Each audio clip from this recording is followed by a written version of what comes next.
Perfect. Welcome, everybody. Thank you so much for joining us this Friday morning.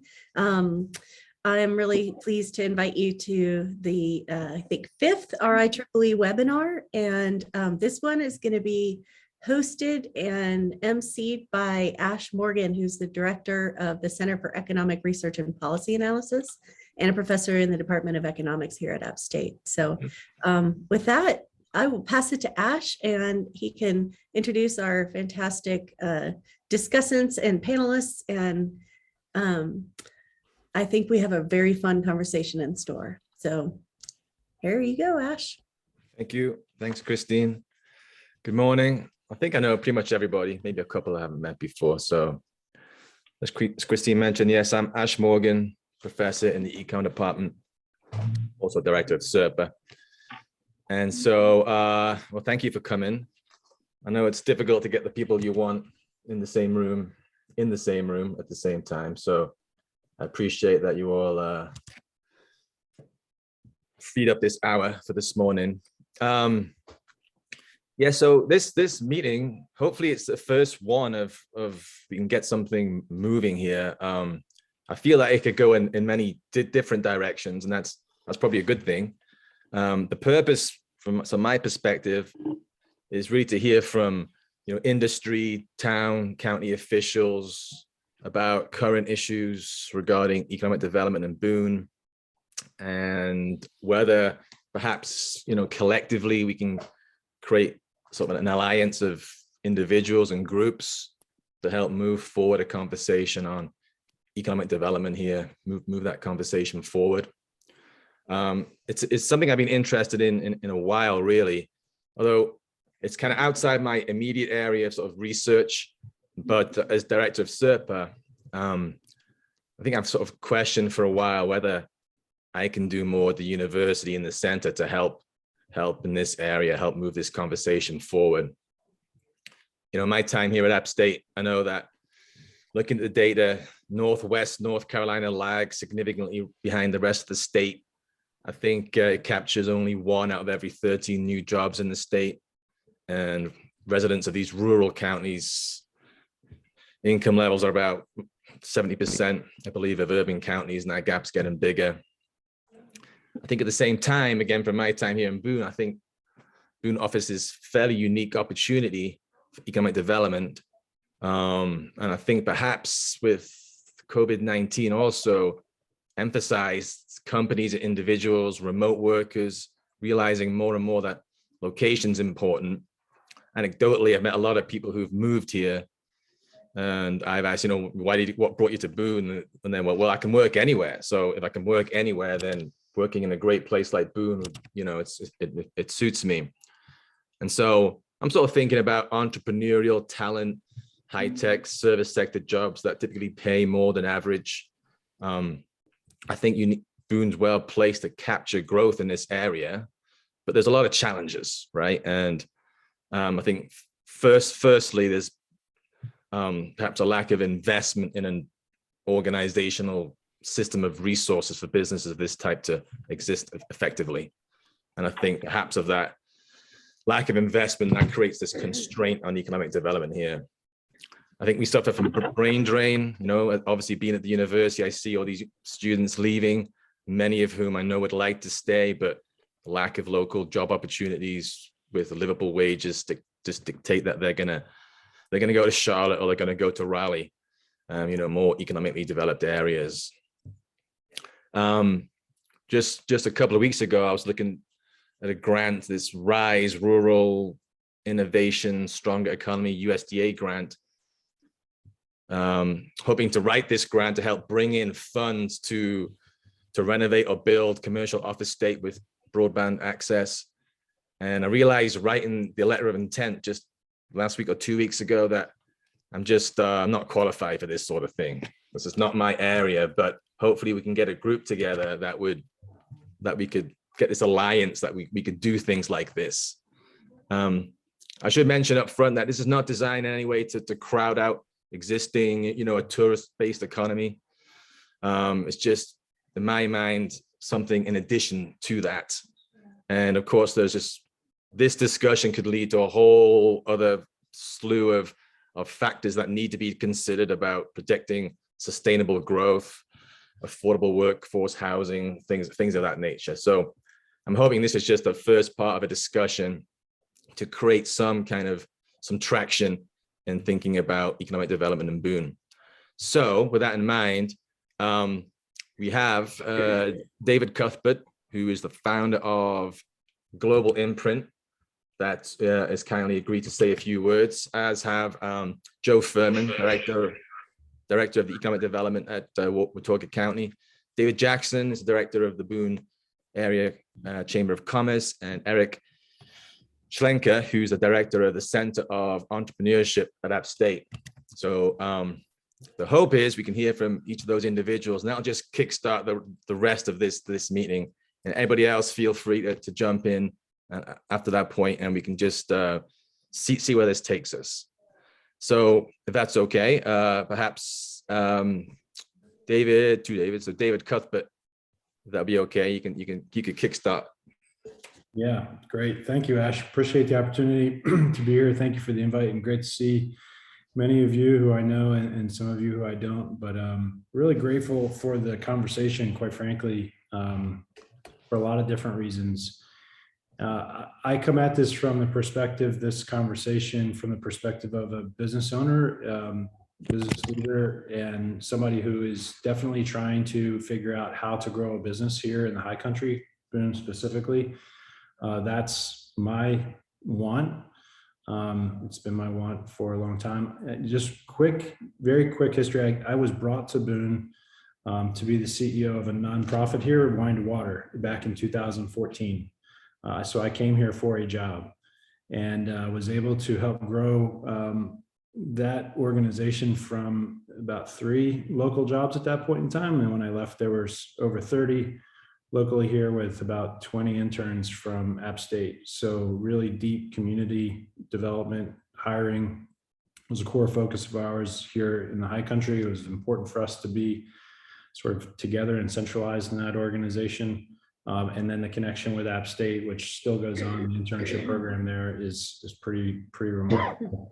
And we were able to actually hire some of the interns that we had in the program onto full-time staff, which was really exciting as well. And that's always been my desire, is to leverage what I think is incredible talent here in the high country, young talent coming from the university specifically. I left Wine to Water in 2019 to start my own company, Global Imprint, and we are a national ESG consulting firm. So we specifically focus on sustainability with regard to connecting to and social and governance issues as it aligns with corporate initiatives. So our clients are national. And so I started that in 2019, really trying to help companies be better corporate citizens. And along the way, I've also become the CEO of a canned water company called Mananalu. And there'll be a quiz at the end of the webinar. If you can say Mananalu, you get a point. So this is a canned water company, and the whole mission of this company is to eradicate single-use plastic water bottles. And if you look closely enough, you'll see these around now. On the back of this bottle, it's the address of the headquarters is Boone, North Carolina, which is right here, which is pretty exciting. And this bottle is now national and even global. So it's kind of cool to see Boone being represented around the world that way. I'll pass the mic here in a second, but I'll get the conversation started with I do not come to this conversation to complain at all. I'm trying to figure out the best way to help the community I live in and I love. But growing a business here is very difficult for a lot of the reasons I think Ash touched on. I'll just touch on the key components, some of which we can address and some of which I know we can't. And I think it's fair to look at both. But diversity and talent pool, I think, has been a challenge for us as we look to grow our organization in a diverse way, different ethnic representation, just representation of professionals at different age brackets. It's been very difficult to find it here in the high country. So I'll just lay out a couple of the issues and challenges that I think we have as a business. But that's a key one. Housing is definitely a major issue here.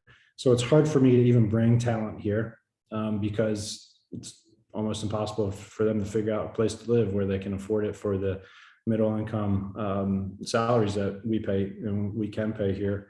It's not impossible. I shouldn't say that, but it's very difficult. Housing is an issue here. I think everybody would agree to that. And then corporate infrastructure. I was really excited to hear about that grant, Ash, that you were mentioning, but office space. I'm sitting in the greenhouse, which is on Depot Street. So many of you know it's a co-working space, and we have some desks here. Been looking for more permanent office space for a while. It's very difficult to come by stuff that's in good shape, doesn't need complete overhaul renovation, just more typical conventional office space that you'd find in many other of the metropolitan areas. It's very hard to get it here, and quite frankly, a lot of it's priced for retail. So from a commercial standpoint, it's not appropriate for what we need it for because of the focus, and I get the focus on the retail tourist industry of the high country. But if you want to grow a business like we do with 10, 15, 20, 30 people, it's just, I don't say it's not here. It's very, very limited in what your options are. So I am in a place I will share with this group to evaluate whether or not I can stay here to grow a business. And that's a real thing. Now, COVID and hybrid and virtual have changed some dynamics. So there's that issue. But if you want to grow teams and businesses here, I have found it to be very challenging, and I'm really trying to evaluate whether or not I should do that here in the high country, or if I need to move to a place like Greenville, South Carolina, which has made pretty significant investments in young and growing businesses. So I'll leave it at that. Again, I'm hoping I can contribute to a positive and productive conversation. Thanks for the time, Ash. Thanks, David. Yeah, thanks very much for some industry insight. Joe, would you like to go next? Sure. You mentioned the RISE grant, and I got an email from a grad student day before yesterday saying he's working on that. Now, I don't know if that's with you or somebody else. He didn't say. It's not with me. Somebody at the university's preparing an application. I can talk about that later if you like. Okay, that'd be great. Yeah.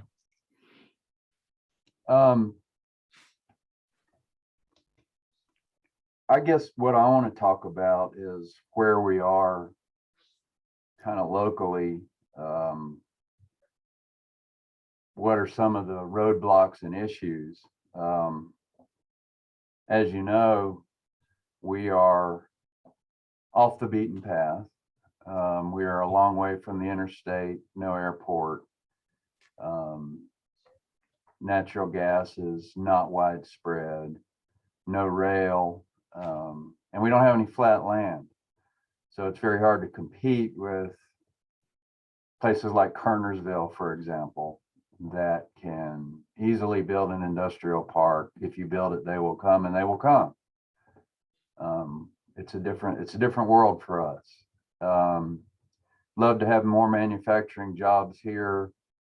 They're very difficult to come by. Our strategy has been to try and help manufacturers that are here to stay here and to try and grow some. And you can see that's what happened for many years out at the County Industrial Park. Now that's undergoing a transition into some different kinds of uses. As you know, our top employers are not manufacturing. They're mostly government or healthcare related. And our income levels are lower than those of the state and the federal government, or the federal, or the nation. And what we're facing now is systemic workforce problems that were exacerbated by the COVID shutdown, but really they began in the 70s when the birth rate started dropping and has continued to drop. And we're at a very low birth rate. The birth rate is not enough now to replace people that are retiring. So, you know, with the birth rate being down, more baby boomers like me than expected are retiring, like double the projected number nationwide has retired recently. Not enough people being born to take their places. Millennials, for a number of reasons, aren't necessarily, they're certainly not coming into the workforce the way the baby boomers did. And some are coming out of the workforce.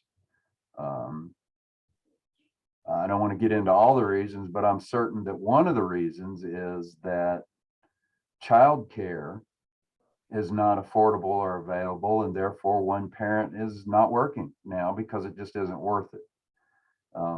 So we've got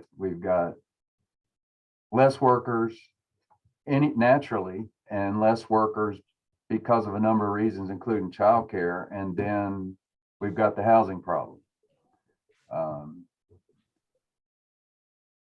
There are no vacancies for rental units to speak of, and there are very few houses to buy on the market that are either affordable or worth what the asking price is. So all of these things are coming together to make it very difficult to try and recruit business here, and difficult for people who are already living here. So really, we need to address those issues as much as anything else, in my mind. And with that, I'll stop and let somebody else chime in. Okay. Yeah. Thank you, Joe. That's right. There's so many factors, right, that have to come together for this all to be fruitful. David Jackson, perhaps in the chamber, can a few words. Sure. Thanks, Ash. Good morning, everybody. For those of you I don't know, I'm David Jackson. I'm president of the Boone Area Chamber of Commerce. Worked on campus for 15 years. Been living here in Boone for closing in on 30, which dates me a lot more than I'm comfortable with right now. But my wife and I are part of what we want here, right? It's the AppState grads, 2 of them that did not leave, chose to raise a family here and make a life here. We're one of those sectors that is important to the growth of our community, but it's also part of the flyer that we all put out when AppState's recruiting students to say, this is the life you could have. So we're fortunate to be able to stay in that regard. I think as we look at this from the Chamber's perspective, and as we have conversations with businesses and businesses that are looking to come into the area, some of what has been identified already here are some of the stumbling blocks, certainly, and that is to be expected in rural Northwest North Carolina. Not everything is as easy as maybe it would be in a place that's designed to be a little easier for things like Joe mentioned with construction or what have you, access to interstates and all of those infrastructure things. I think it's also important to point out where we've come from, or some things that have transpired back in the, I'd say 20, 30, 40 years ago, the conversations not had that have led us to a point. But then also I choose to be a little bit more optimistic and think that we're at a jumping off point for some significant changes in a conversation that can address some of what David was talking about. First and foremost, this Watauga Housing Forum that is going on, that I'm hopeful that campus will become more involved in, because it certainly speaks to not only from a student perspective, but so much more so faculty and staff and some of those entrepreneurial folks that David's talking about, the people that want to stay here and the people that several entities here in this county very much want to stay here and maybe not able to because of affordability of a place to live or a place to work or maybe both. I feel like this opportunity to have a community conversation about where we are and how we can move forward in that is the root cause of everything else that we're dealing with, right? We can have conversations about recruiting large industry, small industry, tech industry, the remote worker population that seems to have found us already. But if we don't have anywhere for them to live, what are we doing? We're having a disingenuous conversation about offering something that we really truly can't offer. So this community over the course of several decades has seen some of its conversation about infrastructure go by the wayside. And whether that's been a spending issue or just a lack of resource issue, or maybe a lack of timing issue. Sometimes it is a scenario if you go back historically and think about groups that have tried to work on things like housing or infrastructure. They were met with a roadblock of some sort at some point in time, and those efforts may have fizzled out. Didn't mean that they weren't trying. It just meant that they may not have been as successful. So I think that we've got to look realistically at what we are positioned for right now and try to figure out a way to string some wins together. And part of that, again, is a true community conversation around housing. Looking for developers that are interested in being a part of a multitude of projects, not just one specific type of project all the time. The Watauga County Housing Data Needs Assessment that just came out a couple of weeks ago spelled it out perfectly, gave a fresh set of numbers to issues that we have all known have existed for quite some time, but also speak to a variety of needs, almost like, as David talks about, a diversity of people living here. We need a diversity of types of housing so we can have a diversity of types of people. Otherwise, we're just going to have college students living in the monstrosities that are put up, second home families that are coming to take the big real estate away, and people like the rest of us that try to do whatever we can to be here. So I think that if we can get into some of those root cause issues and then look at the opportunity with, some of the COVID reinvention, I'll call it.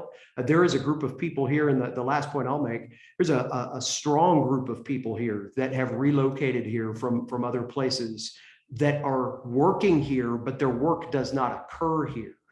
So thinking about people that have been relocated out of Charlotte and told, hey, go live wherever you want to go live and do that remote work. What are we doing to capture them? That is a significant area that the chamber is looking to invest in over the next year or so, is how can we create services for people who are working in our community but aren't necessarily doing that work here? How can they become part of some of these solutions as maybe they look at an area like this to grow and expand? And I think as long as we're able to be realistic about where we were, so we can think positively about where we can get to go, I think there is opportunity here for sure.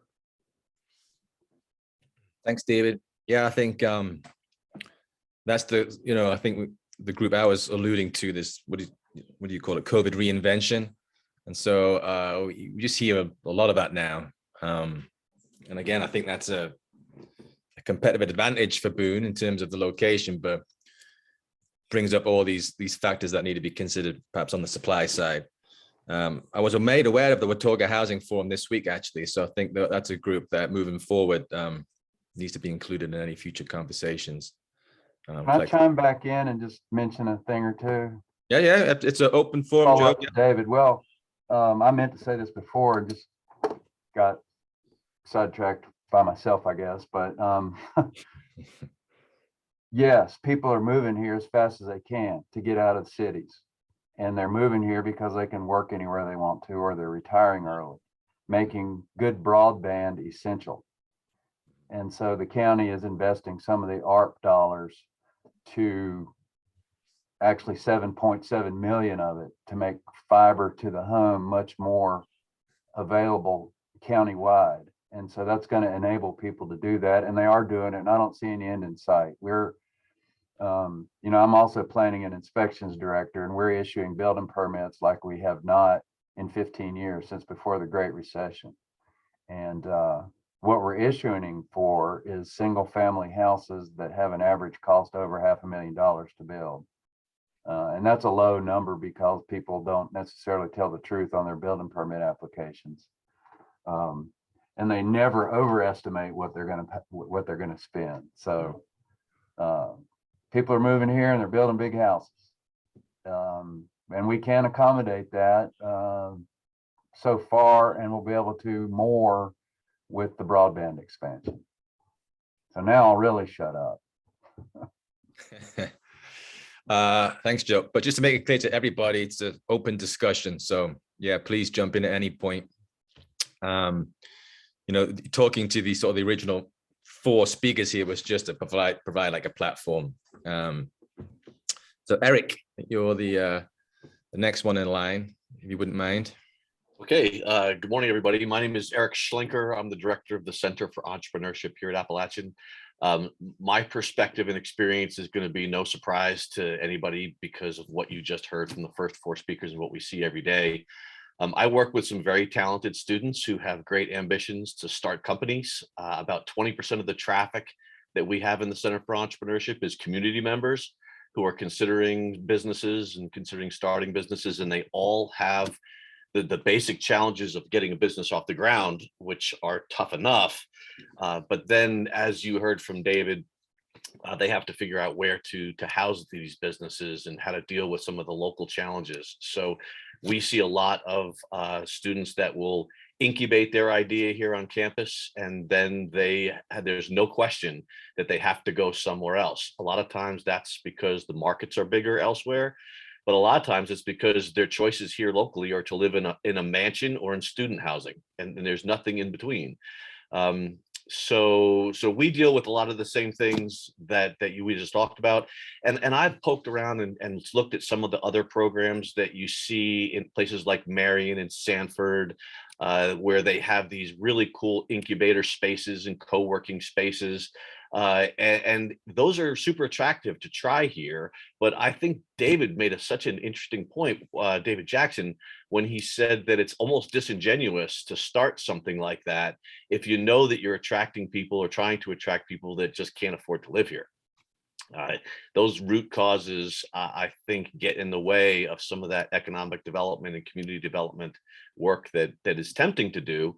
I see Robert Huddleston's here. Erich Schlinker is here as well, and he's one of those talented Appalachian grads who recently made the decision to move to Raleigh. He tried it here in Boone, and the opportunities were bigger, better, faster, and stronger somewhere else.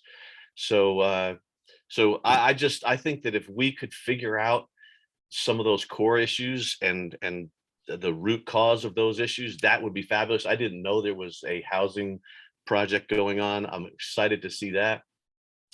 And if we ever got to the place where some of that basic infrastructure or challenges were resolved, then we could start working with HA to unlock some of the work that's going on here on campus. We can do a better job of keeping our students locally.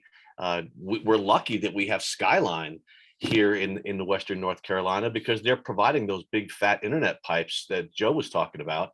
And so we've got a lot of good raw material, but we've got some pretty big challenges. So I'll leave it at that. Ash, do you mind if I comment, add Yep, to please. my earlier comments? So fantastic comments by everybody. So I appreciate that quite a bit. And just to add a bit more context, I've run into exactly what is being said here. I think that there's been some small investment in co-working spaces. There's a couple of them in this area in Boone specifically. But as soon as you get to that 3, 4, 5, 10 employees, there's very limited opportunities to grow from that number. So you can incubate here, but I've seen, I think, to the point that was just made by Erich, too many entrepreneurs start here and just leave because nothing is anchoring them here.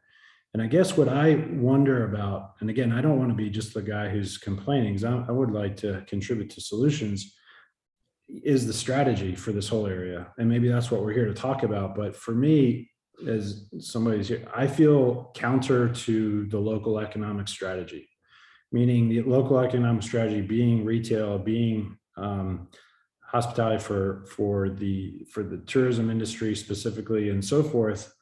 But I don't see how growing businesses, tech or service or what have you businesses, are part of this strategy here. And it's okay if it's not. I mean, I'm not pointing a finger if that's not the strategy. I think needs to be made clear. But what is the strategy for economic development here in this area? And that's what I'm trying to figure out, is how does a business like mine, how does a service business like mine fit into what we're trying to accomplish in this area? And that's what's lacking for me, is where we want to go as a community in this. I will tell you, it's changing, and we need to be attentive to this. We're going to miss a massive opportunity. The change is people are moving here to work out of their houses. And there's this more, hey, work out anywhere, I can work here. It's beautiful. It is an amazing place to live, as we all know. But we're not embracing that to the extent that I think we can. It's still early. I understand that, so I don't want to pull fault on us for not grabbing it, but I think it is an opportunity for us to acknowledge and figure out how do we capitalize on that brain trust that's in this area that's so disconnected at this point in time and not coming together to drive economic growth here. And that's something. So, I don't know if I'll be blunt. I don't know if I would be thinking about manufacturing jobs in this area. I mean, that's not the type of people that are moving here right now to work from their houses.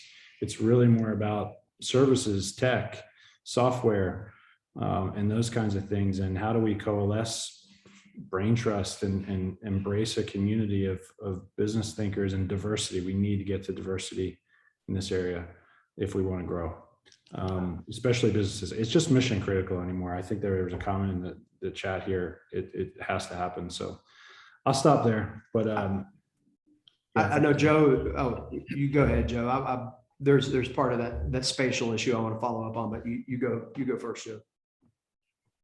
Yeah, I want to follow up on what you said because I've offered to discuss this with you before. And in fact, I've offered to help you find space before. I know one space we talked about didn't work out, but I'd be happy to discuss this with you. And I also want to clarify something else. I didn't say we were trying to recruit manufacturing. I said while we weren't trying to recruit manufacturing at this point. And I think you've stated what we want to do, which is why we've invested in Boone Underground and why the county has an incubator, why we've invested in some other entrepreneurial type things. That is what we're after. I'd love help doing that.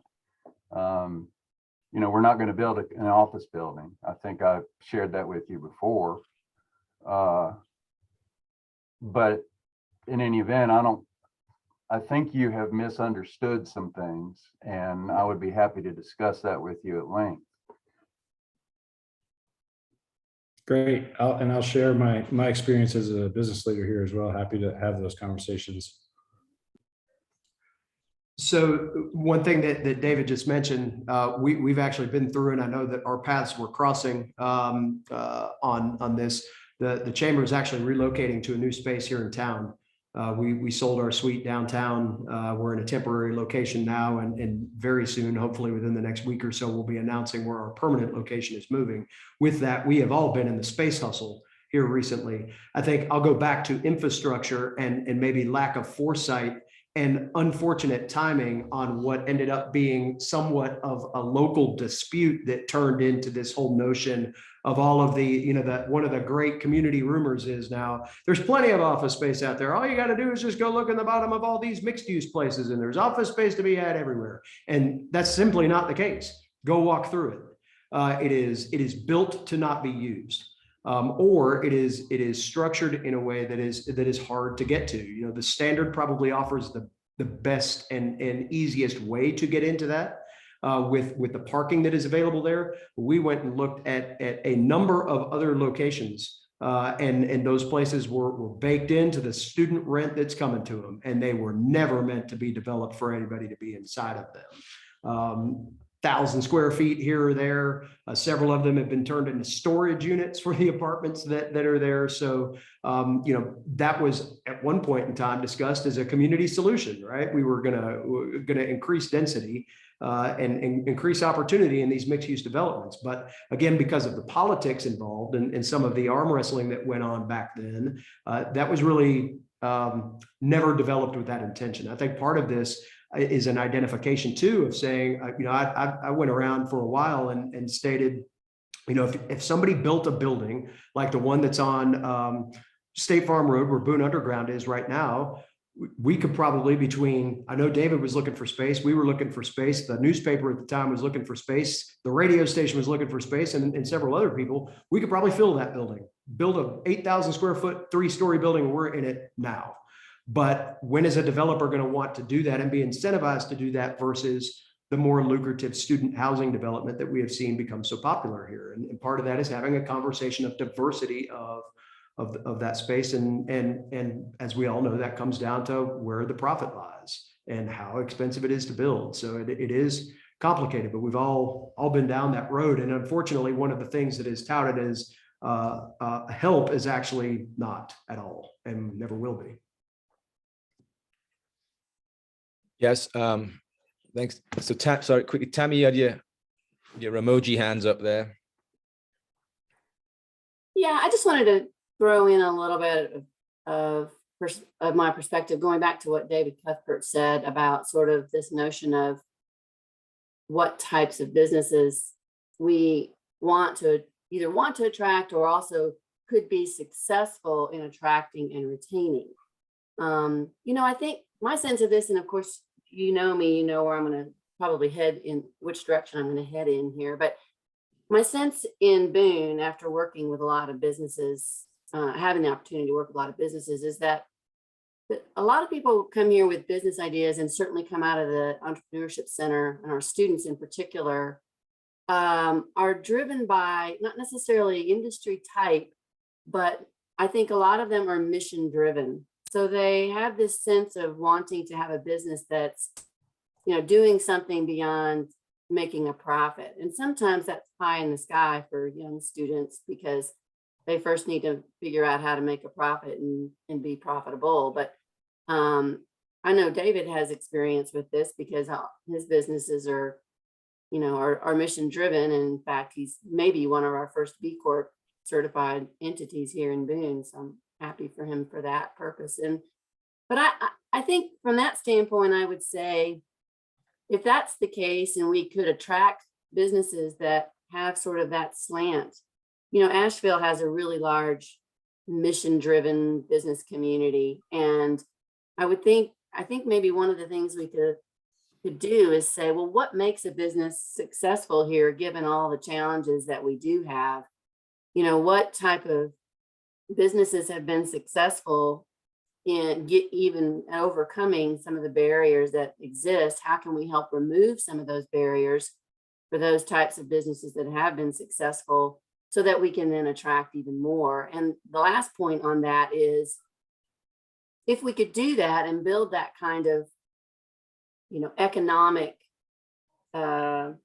mission driven, or at least goal driven, what we want and need and who can be successful, that might then drive our programming here at AppState, because we certainly are turning out a lot of students that in sustainable tech and sustainable development, even in the College of Business and across campus, that all really want to work for those types of businesses or develop those types of businesses, and certainly have an interest in, community and local development as well. So in any case, that's just my perspective.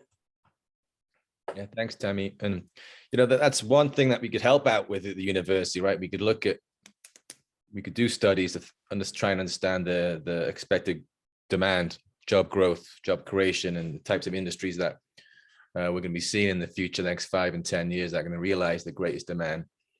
So Jamie Russell on the chat mentioned something that we've discussed in our circle before, but the idea about perhaps using the innovation district on campus as a focus for some office space. I mean, perhaps that's a starting point. Again, I come back to, like, how can we at the university help? It sounds like just general agreement that something needs to happen. We would like something to happen. And so how can we at the university kind of help move that along? And perhaps the innovation district is a starting point. I don't know, Christine, you probably know more about the innovation district than I do. So is that something that you think it's feasible? Christine, are you taking this, or do you want me to? Oh, I was waiting for you to go first if you'd like to.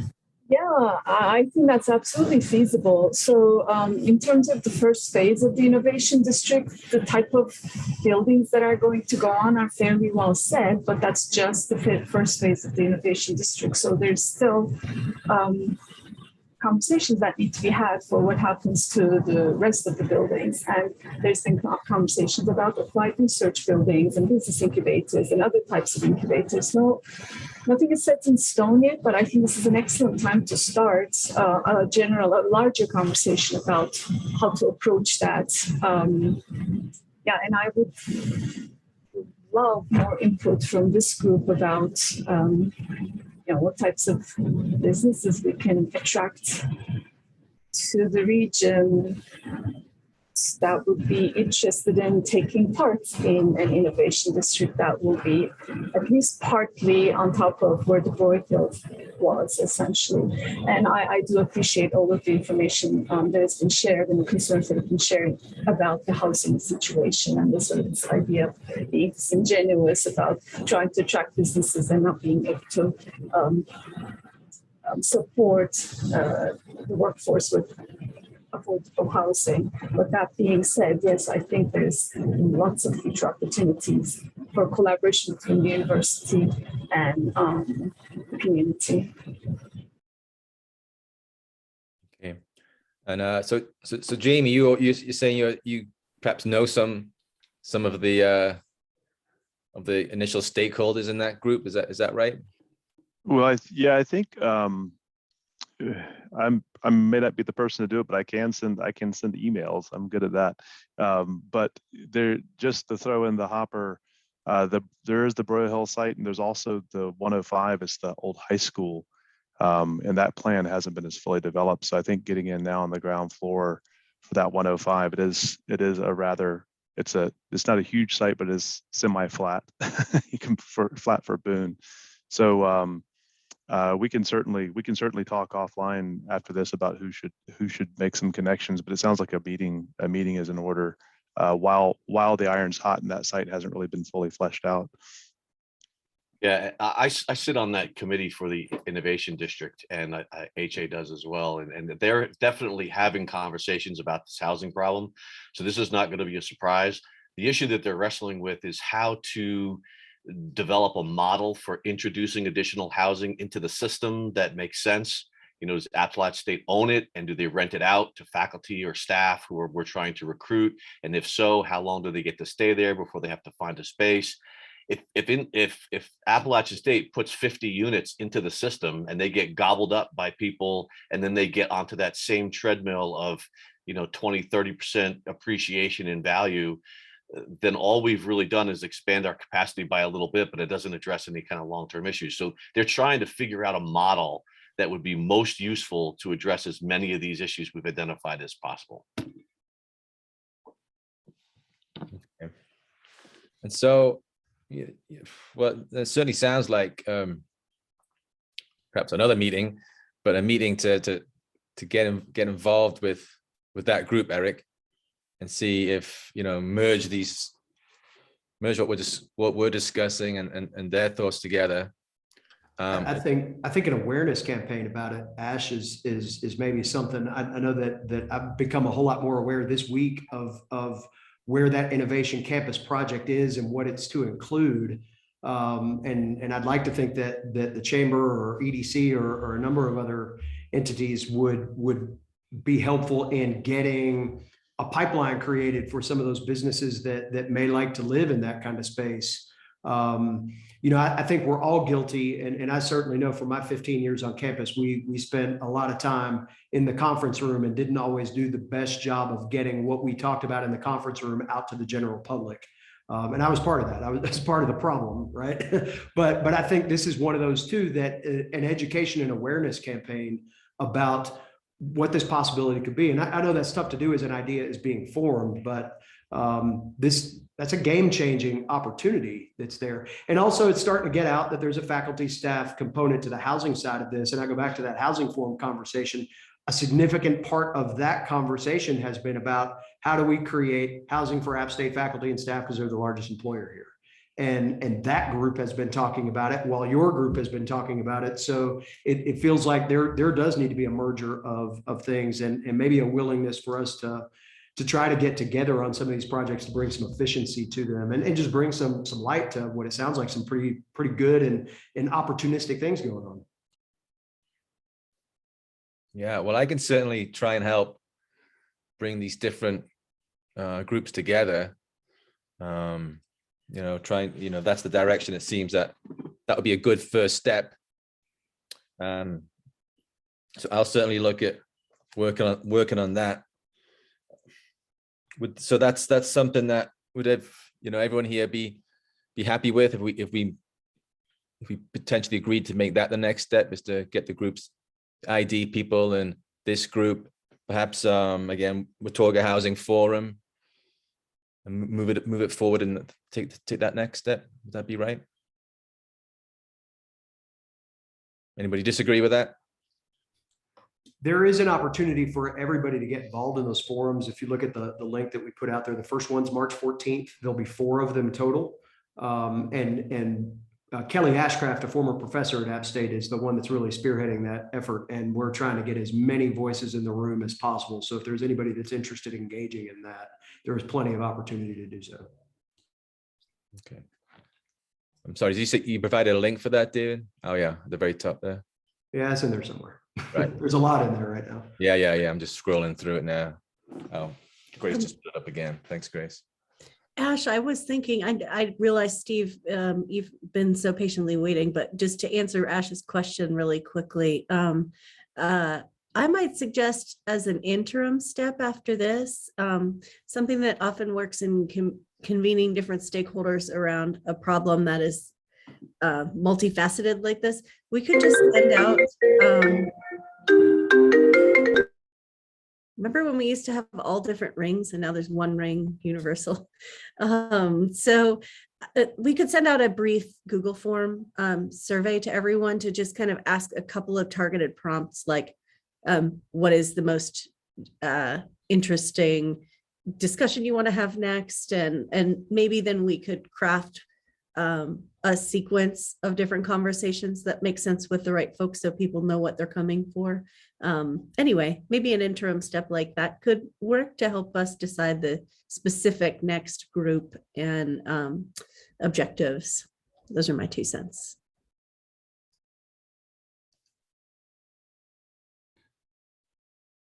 I've been sort of listening to all of this, and earlier this week, I saw an announcement from the Appalachian Regional Commission about their power grants. I looked into that several years ago and figured a lot like Ash, I was out of my depth when I started thinking about the economic development aspects. But at the same time, that's the whole purpose of that program, is their power grant program, is economic development. Of course, they look at all the counties in Appalachia, and Watauga County is listed as transitional. And from what I've been hearing today, it's exactly what you're describing, a county that has potential, that has money lying around, it has potential incoming businesses. They just need a place and infrastructure to help it along. And it seems to me like that could be quite an opportunity there. I don't know what people here think about these power grants. I know some of you have certainly heard of them, but as a transitional county, Watauga County would, whoever put out a proposal, needs a 50% match.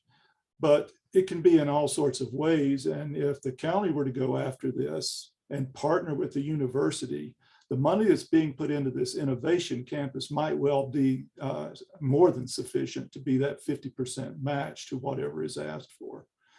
So I don't know, does anybody have any feelings about that grants program through ARC?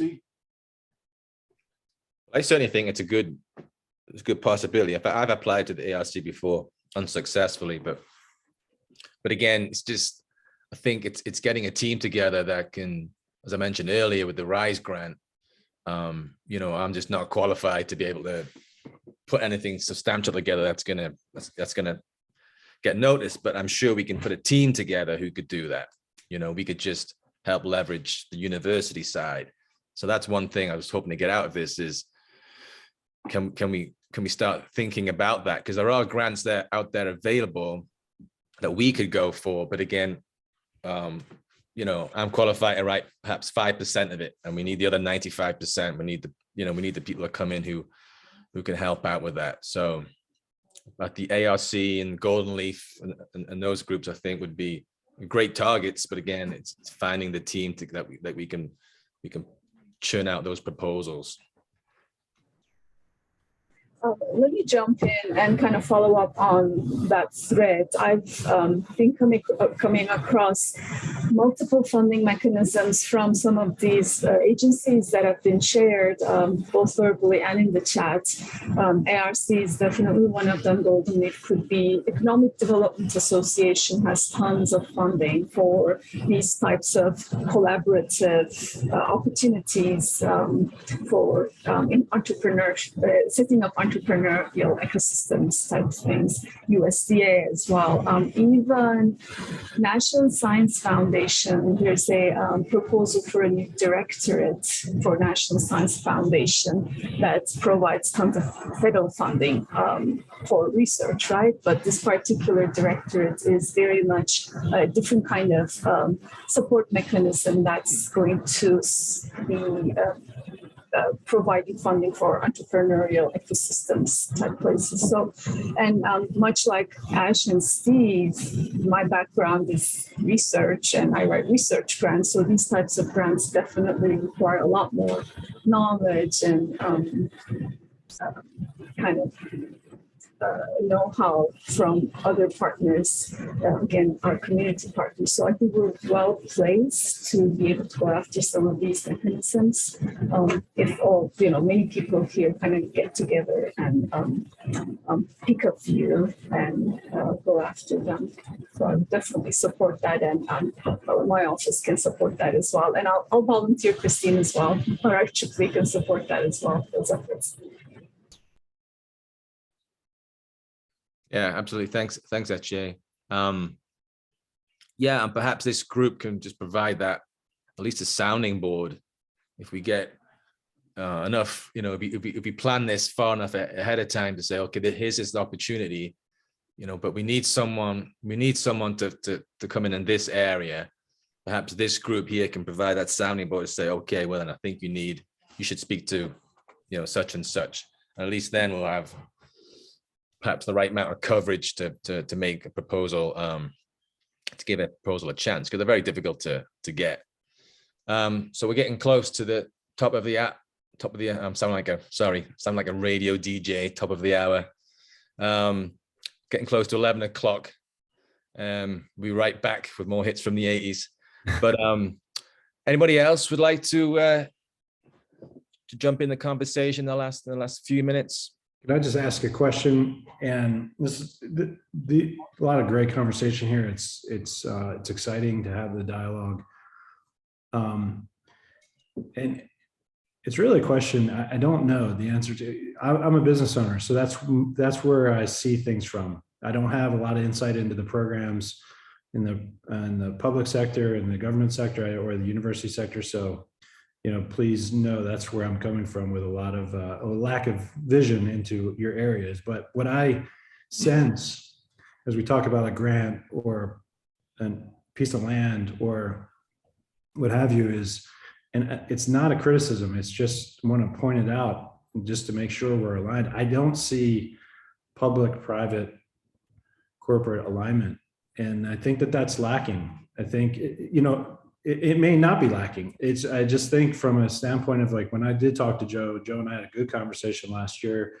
My understanding, and Joe, please correct me if I'm wrong, was there is an investment in economic development here. It's real and it's happening. And it's apparent, which is local, high country, tourism-centered businesses, and that's what has grown this community very well, to the extent that it does that. And but the grants we're talking about and the types of programs we're talking about and the embracement of other types of services and industry, I don't know, because I can't see the alignment with that's what the high country wants to be. And if it doesn't want to be that, it's okay. It's really okay. I don't see that, because and so as we talk about these grants and these programs and housing, how does it fit into the bigger strategy of this area? And for me, I don't see that. Maybe I'm just not aware of it. But maybe this conversation is the beginning of some of that. I'm not sure. But I hate to be the Debbie Downer here. I feel like I am playing that role a bit. But that's what's lacking for me in the understanding of how all these things connect to what this area that we all live in, that we love, wants to be when in 10 years and 20 years. I'm not sure we're all on the same page, to be honest. Could I just briefly jump in, kind of related to your comments, David? I come at this from a sort of interdisciplinary and intersector stakeholder standpoint. I work in sort of team science and in spanning these kind of communication pathways for solving complex problems. And I feel like often if you're feeling a disconnect, it's there, and sometimes it's because there's a mechanism that doesn't exist yet, or that something is unknown. And my question was whether, I'm new to the area. I moved here in July 2020, so I didn't even really totally move here yet because it's been the pandemic the whole time. And I don't know if a body exists, a group of people. My instinct is, and we've been talking about this within the centers and the Institute, would it make sense, or does it already exist, to convene a multi-stakeholder, multi-sector conversational group, not a decision-making body, not an advisory board with like charges, but a space to create some known mechanisms where you can reach out and ask the types of questions and maybe have facilitated discussions. We haven't known how to initiate that. And I think you need a pilot for something like that, like a specific topic or a reason. And you need to make sure that everybody feels like their time is being respected and that it is actually helpful for them and not another thing to add to their plates. Does such a body exist? And, that I'll just throw that out there and see what anyone thinks. So I can tell you our organization, the Chamber of Commerce, often convenes similar conversations on a variety of other issues. We would be happy to be involved in something like that. We've done that a bit. I guess the most notable way that we've done that recently is through human resources. We have an HR committee that is very much what you're talking about. It's multi-disciplinary, if you will, large business, small business, HR heads. Mark Bachmeyer is a big part of that conversation, but we also have communications folks in there to help be able to get through the talking points that we all often use when we are recruiting. So it's kind of an interesting mix like that. I know we're having a sustainability conversation next week. A number of us are involved in that. So whether it's us driving it or helping get some of the private sector folks to the table, we'd be happy to be involved in that. Yeah, absolutely. I think perhaps as we reach in the end here, a good next step might be for our initial group with the RIEEE folk to get together after this and try and think of that next step forward and how best to bring these different groups together, and then contact the bigger group and see if that's what we come up with is a good idea or not. Would that be all right with the RIEEE folk? Yes, and I should take a moment and say, of course, in asking these questions and raising how could we facilitate possible discussions, to just highlight that, of course, we're not decision makers and we can't represent what the university wants in any way, but we can invite people to kind of share and sort of mobilize communication pathways. So I feel like because we're recording, especially, it will make everyone feel better if I just make sure and clarify we are here to help and not to assert, if that makes sense. But I'd love to, whatever is useful to you, Ash. Let me add that there is an Economic Development Commission here in the county, and the chair of it is Susan McCracken, who's on this call. And I'm sure, not to speak for her too much, but I'm sure that she would love for us to be meeting with other folks and discussing these issues. And that's the body that's been appointed to do that work. Yeah, and I would just say George Baldwin, who's not, I don't think, on this call today, will be at that EDC meeting in April to talk about the vision for the innovation campus and district.